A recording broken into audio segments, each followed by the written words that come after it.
Kan kata Bapak, di sini ada tempat kiri dan kanan. Berarti tempat keramat di sini tuh nggak satu ya, Pak? Beberapa tahun ke belakang, ya Abah kan sudah mendekati ke 60 tahun. Ya. Udah lebih dari setengah abad. Alhamdulillah, puji syukur Allah, Abah diberikan kesehatan. Nah, sampai saat ini, nah di saat kecil, itu memang itu sudah diklaim. Tempat yang mana orang ke situ, istilahnya muja atau ngotor, pegihan dengan jalur kotor. Oh. Nah itu. Nah, singkatnya cerita, Abah sudah hijrah pindah ke gunung, kurang lebih itu umur 42 tahun. Antara kotor dengan bersih kan manusia yang memandang atau yang menilai. Wabarakatuh, Sampurasun, bertemu lagi bersama saya di Sajestina. Dalam video kali ini kami masih di tempatnya Neng Suci dan kami akan mengobrol-ngobrol langsung dengan beliau. Kami akan bertanya lebih dalam tentang keseharian beliau, kesibukannya apa atau gimana, karena beliau itu satu keluarga tinggal jauh sekali dari pemukiman masyarakat atau warga. Untuk itu ikuti perbincangan kami bersama beliau. Tempat pesugihan, Ya. atau kekayaan dengan ekstra cepat, bisa dikatakan instan. Nah itu memang banyak yang terjadi, bisa dikatakan 90% atau 99%, yang mana ya bukan atas kepintaran Abah atau atas jasa Abah, ya tidak, Abah tidak mengaku soal kesaktian apapun. Ya bisa dikatakan tidak lama setelah turun dari sini, banyak jalan dari sesama yang bisa mendapatkan secara lahiriah atau kekayaan atau kesugihan.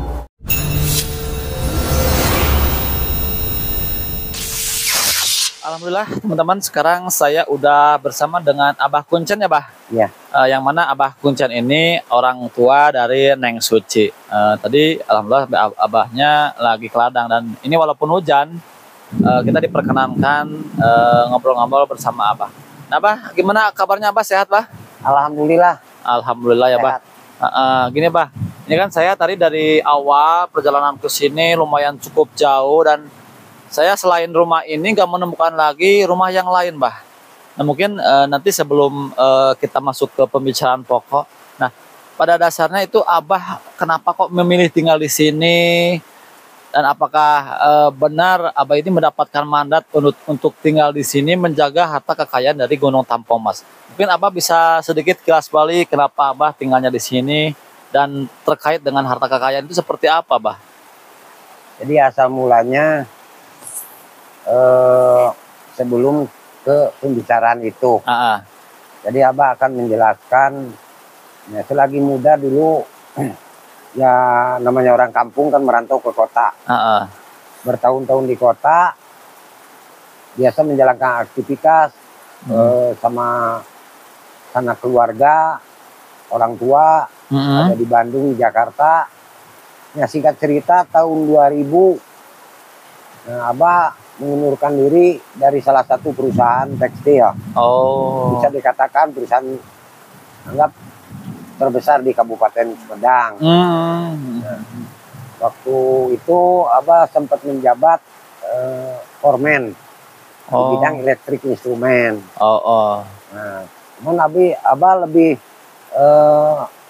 memilih ya kepengen hidup bebas, dalam arti itu bukan ingin bebas semena-mena untuk bergerak. Ya, maksudnya ingin banyak sosialisasi di alam terbuka. Jadi tidak sekedar hanya kita sosialisasi atau silaturahmi sebatas di perusahaan saja. Nah, singkat cerita tahun 2004, nah, bulan 11 tanggal 19 hari Sabtu, Abah ini pindah ke wilayah daerah ini. Nah, sebelah selatan dari tempat ini kurang lebih 500 meter. Sebelah selatan sana. Nah, itu ya biasalah memperpanjang hidup dari segi yang belum biasa dilakukan, dijalankan. Yang penting kita bisa layak hidup seperti orang, di waktu makan kita bisa makan, tidur juga sama, walaupun dengan cara bangunan ala kadarnya, dibantu dulu sama keluarga. Nah, singkat cerita, dari situ banyak orang yang berdatangan minta dibantu syariat atau dijembatani, diantar nyetar ke wilayah Bukit Pasir Manggar, yang dimana di situ ada karoma atau situs patilasan yang dinamakan Eyang Pakujaya. Nah, sesuai dari Eyang Pakujaya tersebut itu dari bukan info ya, keterangan dari orang-orang tua kesepuhan zaman dulu. Nah, itu Eyang Pakujaya itu beliau asli dari Mataram. Mulai itu ya banyak orang yang berdatangan minta diantar ziarah kubur lah intinya itu. Yang mana sesuai dengan ajaran agama kami, yang penting tidak boleh melanggar dari segi tata cara atau permintaan kita. Intinya harus menyampaikan doa atau mengirim doa kepada orang yang sudah mendahului kita. Nah, itu. Nah, yang mana diklaim itu tempat, ya banyak orang yang mengklaim itu tempat pesugihan atau kekayaan dengan ekstra cepat, bisa dikatakan instan.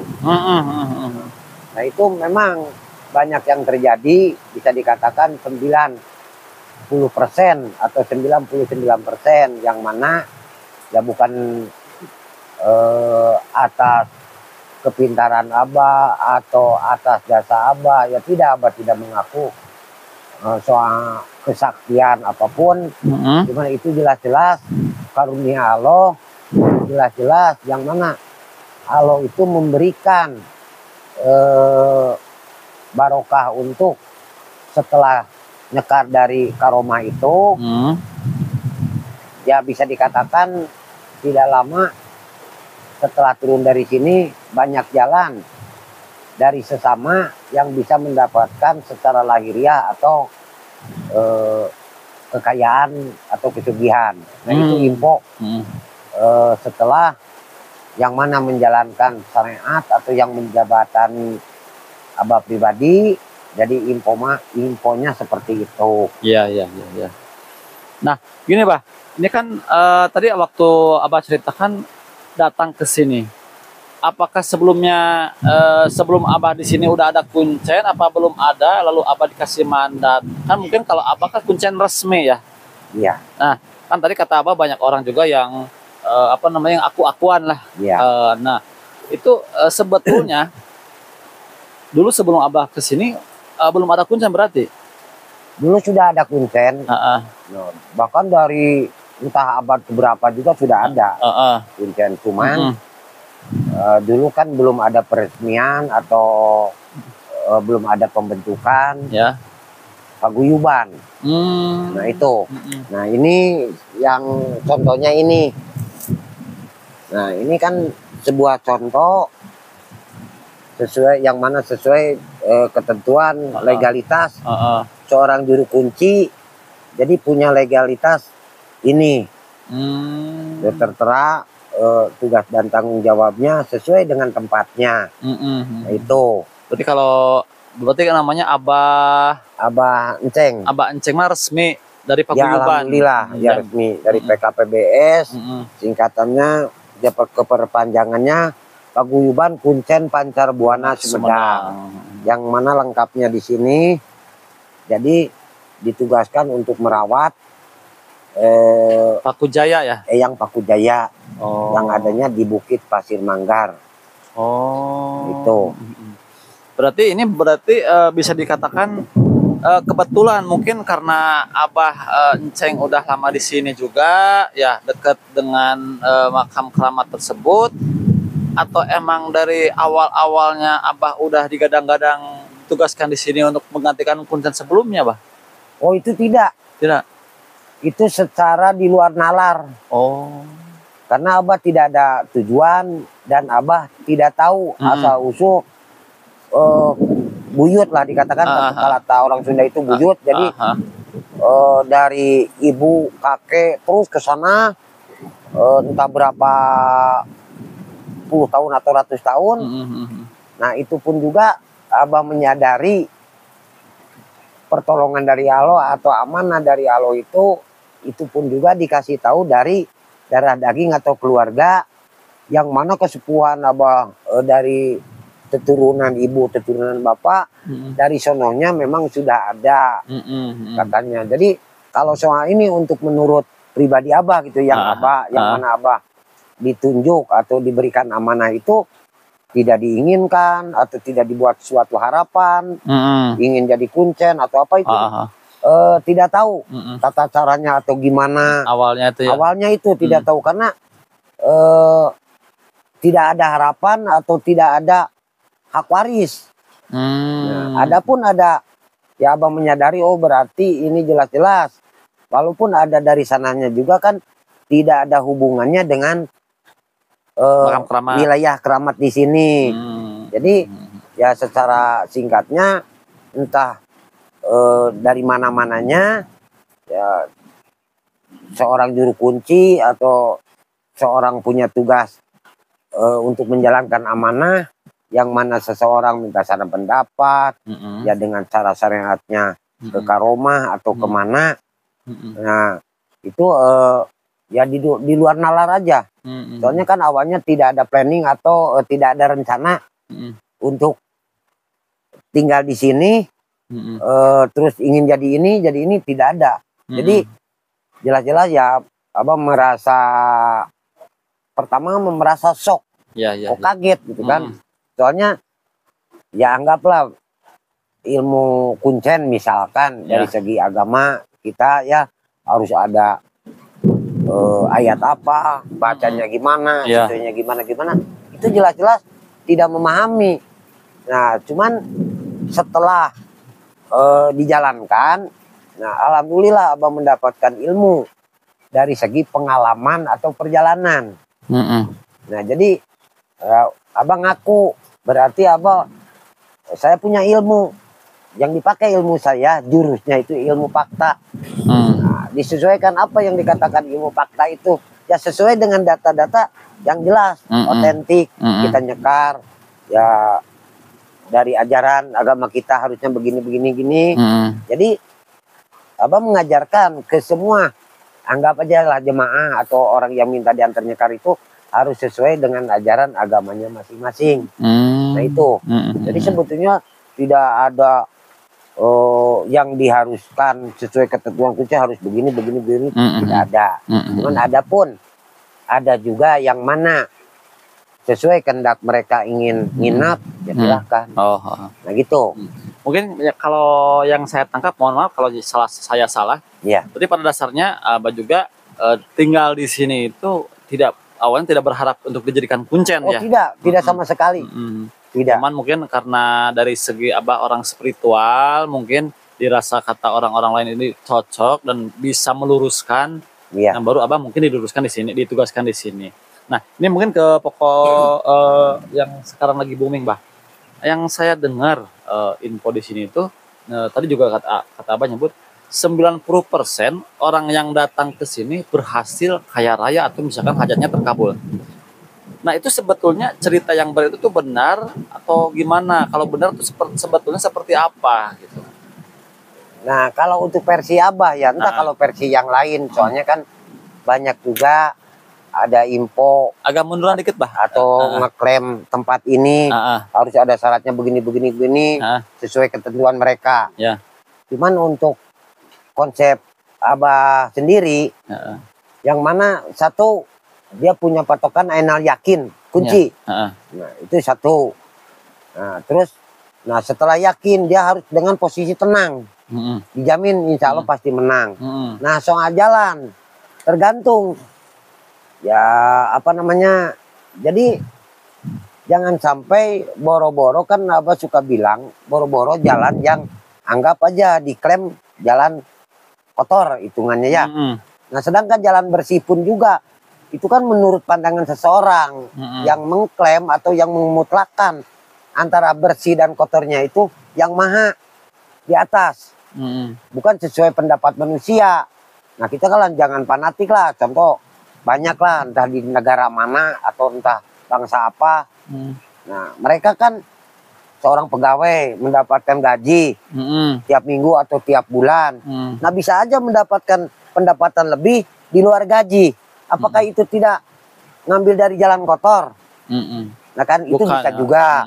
Nah adapun dia mendapatkan pendapatan yang lebih dari sesuai dengan pekerjaannya, nah dia kan punya tambahannya dari segi pekerjaan lain. Nah kalau untuk yang di sini, nah, cara Abah, versi Abah itu jelas-jelas dikatakan antara ke kiri dengan ke kanan itu kata orang. Itu kan kata orang. Sebetulnya yang jelas-jelas yang memutlakkan kata antara kiri dengan kanan, bersih dengan kotor, jelas yang maha. Bukan dari segi penilaian seseorang. Nggak boleh lah kalau kita mengklaim, oh si A karena berangkat ke sini, oke, memang ini tempat diklaim. Bahkan ke Abah pribadi juga dianggapnya, oh ini provokatornya, ya masuk kena klaim kerjasama. Oh tidak, itu kan itu mah yang dengan cara itu mah oknum. Di luar Abah, maaf bukan Abah so suci, karena Abah kan waspada. Waspada bukan dalam arti curiga, karena Abah kan jelas-jelas dipercaya dari Paguyuban Kabupaten Sumedang PKPBE, yang mana Abah menjalankan tidak sesuai dengan ketentuan.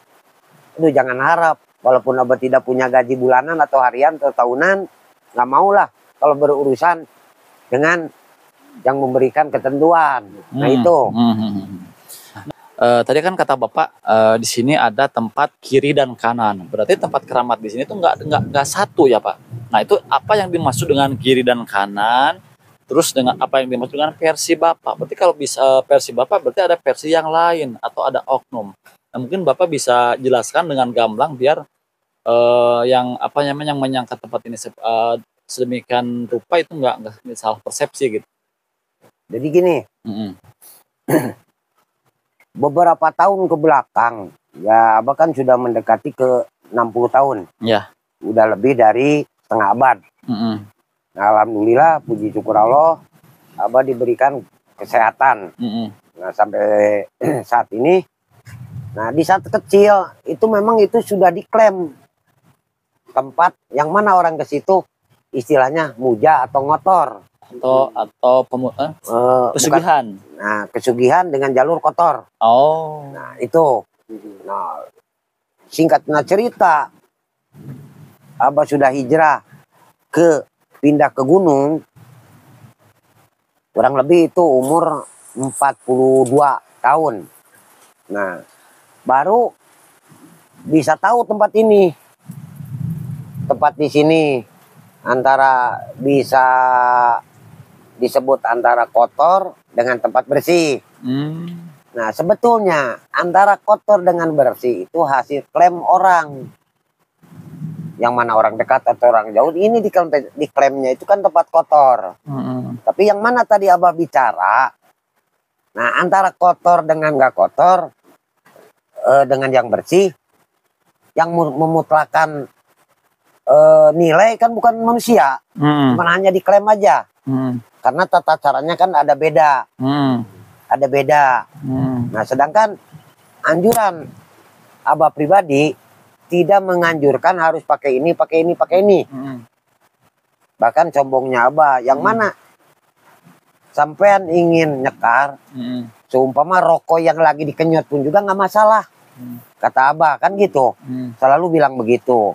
Cuman dikarenakan saking kuatnya klaim orang atau keyakinan orang, kepercayaan orang untuk naik ke atas atau ke bawah, jelas-jelas. Tapi Abah tidak selalu mengajarkan untuk jalur itu.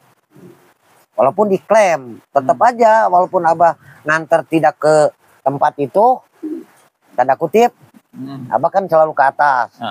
Tapi tetap disakompet daunkeun. Diklemtannya. Jadi Dicap kata gitu ya. bahasa Sundanya itu disakompet daunkeun, jadi disamakan ikatan daun. Nah itu. Nah, sedangkan kembali ke bahasa tadi, antara kotor dengan bersih kan manusia yang memandang atau yang menilai. Bahkan yang menjalankan.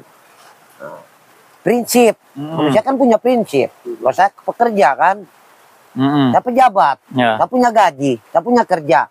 Tapi kan beliau kan tidak sadar seorang pekerja itu yang sudah ditentukan gaji sekian juta dalam kurun waktu 1 bulan. Ternyata ini gitu kan. Nah di luar itu dari mana? Apakah itu tidak kotor? Abah kan tidak menyebutkan pekerja apanya. Ada ya seorang pekerja entah di mana, anggap aja lah jadi koruptor atau korupsi, punya uang miliaran, dia sebatas pekerja pemerintah, nggak ada lah yang gajinya 1 miliar 1 bulan. Iya. Abah juga kan tahu departemen apa, bagaimana lah cara kerjanya, ya tahu lah. Mau di swasta, mau di negeri juga tetap. Namanya seorang pegawai mah nggak ada ya, Pak? Nggak ada lah. Nggak ada. Sedangkan mendapatkan sekian. Nah itu dari mana? Itu pun juga kelemahan orang, korupsi lah. Padahal dia kan ada tambahan usaha lain lah. Bisa aja kan kayak gitu. Siapa tahu. Nah ini pun juga sama. Sebetulnya ini pun juga sama. Jadi antara yang bisa dikatakan bersih dengan kita menjalankan nyekar, atau kita tempat di luar nyekar tapi satu wadah di situ. Cuman beda pintu. Memang itu satu tempat, beda pintu. Pintu yang di atas yang dikatakan bersih, kita nyekar. Pintu yang di bawah yang berupa gua itu dia katakan kotor. Tapi tanda kutip tergantung ijab awal orang tersebut dan orang yang mengantarnya juga. Kan gitu. Ya nggak mungkin lah Abang mengajarkan, maaf lah bukan soalim, Abang mengajarkan kotor istilahnya ya. Moga-moga lah jangan sampai. Benar Pak. Ya antara karena dia punya sugesti, jadi ya pitulung Allah lah, pertolongan dari Allah, yang mana dia karena yakin, karena tenang dia pasti menang. Nah, kembali soal milik rezeki itu tetap kebanyakannya hablum minanas, dari sesama. Jelas awalnya juga begitu, Abah selalu mengatakan kamu jangan mengharapkan punya milik rezeki dari sini. Loh kok kenapa saya jauh datang ke sini, itu milik rezeki saya pengen di sini. Oh tidak bisa, karena ini cuma media perantara ya, Bang. Nah perantara, Abah yang menjembatani ini medianya untuk mediasi. Soal milik rezeki zaman sekarang bukan turun dari langit, memang yang di atas. Maha segalanya, Allah memberikan milik rezeki tetap berkaitan dengan hablum minanas, sesamalah. Entah orang mana, bangsa apa. Nah itu. Sebentar Bah, berarti kalau yang versi saya amati, di sini tuh ada 2 tempat bisa dikatakan putih sama kotor ya, mohon maaf. Nah, pada dasarnya ini masih dalam satu lingkungan Abah di sini. Iya. Cuman kebanyakan orang banyak yang milih ke kotor. Cuman kalau seimbang lah. Seimbang. Yang dikatakan ke putih juga banyak. Nah, itu yang dari 2 tempat tersebut masih dalam kekuasaan Abah kah, atau yang kotornya ada orang lain yang mengaku kuncinya juga atau gimana gitu? Nah, itu kan tertera di sini. Jadi pintu 1, pintu 2 masuknya kan Bukit Pasir Manggar. Di sini kan tertulis. Yang nama di sini ya yang ada di sini. Yang Pakujaya. Yang Pakujaya Pasir Manggar. Yang nah, itu yang kan juru kuncinya kan jelas. Syekh Maulana Ibrahim. Nah ini kan sudah jelas bukitnya Pasir Manggar. Nah cuman ya satu tempat, satu bukit, pintunya 2. Nah pintu Karoma sama pintu gua. Di situ. Berarti kan di bawah gua ada 2, ada 2 lubang di situ. Iya tadi ada 2. Yang sebelah kanan dan sebelah kiri. Nah itu. Nah jadi itu sebelum Abah tahu, gua yang di situ dari zaman dulu Abah lagi kecil itu diklaimnya tempat, anggap aja tempat muja lah intinya. Pesugihan gitu ya. Pesugihan dalam arti ya di luar jalur. Jadi muja itu harus pakai ini, pakai ini, pakai ini. Nah itu, nah, itu cuman info dulu. Tapi info-info diklaim itu memang sudah semenjak orang tua Abah pun juga, dari kakek Abah pun juga memang itu sudah diklaim gitu. Nah setelah Abah jadi juru kunci, almarhum yang di kampung bawah itu sudah meninggal, ya almarhum. Ya. Nah, banyak pasien yang meminta ke bawah, ke atas. Nah di situ sama Abah dipelajari. Nah bisa mendapatkan ilmu. Nah ilmu untuk mediasi di atas gimana, untuk mediasi di bawah gimana. Nah kalau soal masalah itu mah kembali ke diri masing-masing gitu ya. Ya kuncinya kan ada di Abah. Ya tidak mungkin lah istilahnya sampean butuh sama Abah. Masa sampean mau mengorbankan rekan dekat, apalagi darah daging. Ya tanda kutip ya apapun juga sama lah, tidak mungkin. Nah itu. Cuma entah kalau yang lain mah gitu kan ya. Mungkin pada dasarnya kalau orang datangnya ke Abah, walaupun misalkan dia mintanya ke wilayah kiri ya, berarti Abah luruskan. Ya di sini kan harus diluruskan dulu, dikasih pemahaman dulu. Nah, dikasih pemahaman. Contoh misalnya ini ada orang, Bah, saya pengen ke jalur kiri misal. Terus apa cara nangkepnya gimana itu kira-kira? Nah, nangkepnya gini. Oke, kalau cuman kita kan jadi gini, menyimboliskan itu tempat tidak masalah. Dia tidak mau ke sana. Ada istilah takut. Di sini juga masalah. Karena versi Abah itu ya bukan versi instan yang dikatakan uka-uka dohir. Gitu kan ya, dohir wujud, bukan gitu. Tetap Abah punya keyakinan yang mana manusia silaturahmi dengan sesama umatnya. Kuncinya Allah yang di atas itu mengetahuinya. Bahkan sebelum kita dilahirkan ke dunia, jadi si A si B ini harus dengan proses perjalanan gini-gini. Nah itu tidak hanya sejam 2 jam. Jadi sama Abah itu diberi pemahaman si A si B itu kalau tamu banyak itu nggak akan cukup sejam 2 jam. Yang ini kronologisnya gimana, yang ini juga gimana terus. Nah setelah banyak yang mengerti orang, nah dikarenakan kan ya Abah jujur kalau manusia, manusia yang tidak punya arti, jauh ke sakti kan, arti pun juga nggak tahu, cuman menjalankan versi yang di bawah atau yang di atas itu tetap nganter ke atas kena klaim juga, nganter ke bawah kena klaim juga, apalagi sekarang banyak oknum. Nah, gitu kan ya, banyak oknum.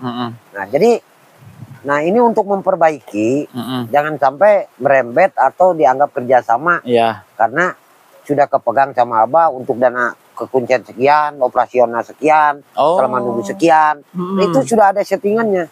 Oh berarti kalau sama oknum lain itu ada biayanya, gede itu biasanya? Ya jelas. Jadi contoh, jadi di luar yang nganter, ya tetap aja masuknya ke tamu Abah juga. Jadi sih Abah kebagian berapa? Bagian apa? Kan perjalanan sampean belum beres. Saya kemarin ngasihkan uang sekian nilai itu. Ya itu. Ya tetap Abah kan bertanggung jawab semaksimal-maksimalnya.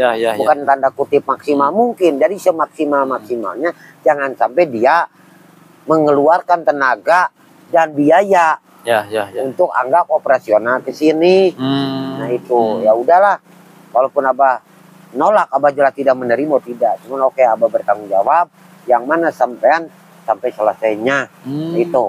Jadi pada dasarnya kalau yang tepat kiri mah banyak orang yang memanfaatkan dipakai ladang bisnis mungkin. Kiri atas juga sama. Oh di atas juga sama. Sama. Oh berarti apa banyak kecolongan? Ya banyak kecolongan ya, sempat terjadi kepergok. Bahkan Abah tegur. Ini siapa yang memerintahkan di Karomah ini bawa minuman keras? Oh berarti di yang atas juga ada yang bawa sesajen juga. Ya sama, namanya orang kan gini. Jadi kan yang mana ada permintaan ya harus ada yang diberikan. Itu bahasa umum, bukan bahasa mutlak. Kalau mutlak kan jelas absolut. Itu kan firman Allah. Kalau bahasa manusia kan bisa direkayasa. Anda contoh main perbankan lah. Om butuh duit. Berarti kan persyaratan saya minta. Syarat. Itu kan hukum manusia umum kan ya. Kalau hukum Allah nggak bisa. Yang mana saya akan memberimu sebanyak-banyaknya, tapi saya tidak akan menuntutmu. Untuk saya kan jelas tidak ada menurut Abah firmannya, terkecuali ada yang sudah ditentukan harus ini, tapi tidak ada dengan dalih ditukarkan dengan kebutuhan kita. Bahkan kita sebelum minta juga Allah sudah memberi kan, dari keselamatannya, kesehatannya, segalanya kan. Itu kita sudah jelas lah. Kalau dinilai secara materi mah kita mah lebih sangat besar kan. Gitu. Nah gini Mbak, tadi kita membicarakan kanan dan kiri. Kalau boleh tahu yang di atas atau yang kanan itu namanya keramat apa? Yang itu yang disebut kanan atau tempat bersih itu kan di atas bukit. Nah di situ Eyang Paku Jaya. Nah setelah info sama Abah yang diterima ya tahu, itu dari pejuang Mataram dulunya. Jadi pejuang Mataram itu banyak yang meninggal di Kabupaten Sumedang di saat kerajaan dulu lagi dijajah orang negara luar. Soalnya kan ratusan tahun dulu. Jadi diperbantukan, yang membantulah dari Mataram ke wilayah Sumedang. Dimakamkan di situ. Ya tiap ini banyak di bawah di Kampung Abah ada. Itu Eyang Chandra Pamulang itu juga sama dari Mataram. Jadi banyak karoma itu sampai ke atas gunung itu banyak orang Mataram. Dikatakan buyut Jawa. Kalau yang di bawah yang dikatakan kiri? Nah kiri mah itu mah ya bisa dikatakan, anggaplah kata bahasa Sunda mah jurig. Kalau kata bahasa Arabnya itu ya syaiton, ya sama iblis-iblis itu ya setan yang bisa dikatakan umumnya buta ijo. Itu nama tempatnya apa, Bah? Nah itu masuk kawasan wilayah Bukit Pasir Manggar, disebutnya itu Hanjuang Berem. Hanjuang Berem. Gua itu. Nah yang diklaim yang banyak orang mengatakan seperti tadi kata Abah, yang 90% gak pernah gagal itu yang kiri apa yang kanan? Atas bawah juga sama. Seimbang? Ya seimbang. Jadi ini bukan keyakinan Abah atau kepintaran Abah atau kesaktian Abah, tidak. Cuman Abah mah memberikan jasa sama mereka untuk minta diantar. Dia kan sudah ada info atau ada niat ambil jalur kiri, cuma diluruskan dari sini. Soal tempat sama Abah tidak dirubah. Sama aja gitu ya. Jelas-jelas Allah Maha segalanya. Walaupun tidak ke sana juga, ya diberikan doktrinan di sini, pengarahan dari cara manajemen, asal usaha apa gini. Kan Abah harus bukan membukakan aib mereka. Jadi kan harus tahu kronologis awal bisanya rugi gimana, pengen majunya gimana. Jadi kan kronologis awal jelas-jelas itu kan harus dibuat cermin. Ya. Jadi yang mana mereka itu sudah menjalankan lagi usaha atau ada milik rezeki lagi dari sesama, dia kan sudah paham. Nah, dari manajemennya jangan sampai rugi lagi. Nah, ini kan kita belum tahu, mohon maaf. Ini kan kita ngobrol santai aja biar nanti yang nonton juga nggak salah gitu. Ya. Nah, mungkin kan ini ada 2 tempat. Ya, dan kedua tempat itu adalah misalkan tergantung orangnya masing-masing mau pilih yang mana gitu ya. Nah, itu tata caranya, misalkan kesini kan tadi kata Abah ada syarat, ada ritual, mungkin ya seperti itu. Nah itu caranya seperti apa sih mekanismenya kalau misalnya datang ke sini gitu kan. Nah cuman mungkin Abah jangan jawab dulu. Nanti kita kupas tuntas di video kedua ya. Takutnya kalau di sini kelamaan gitu. Mungkin seperti itu. Jadi teman-teman yang nonton juga jangan ke lain channel. Tunggu video kelanjutannya atau misalnya tonton video kedua dari Abah Enceng atau Kuncen dari kalau saya taunya Gunung Tampomas, Bah. Iya, Gunung Tampomas. Mungkin seperti itu. Kita pamit dulu di video ini. Wassalamualaikum warahmatullahi wabarakatuh.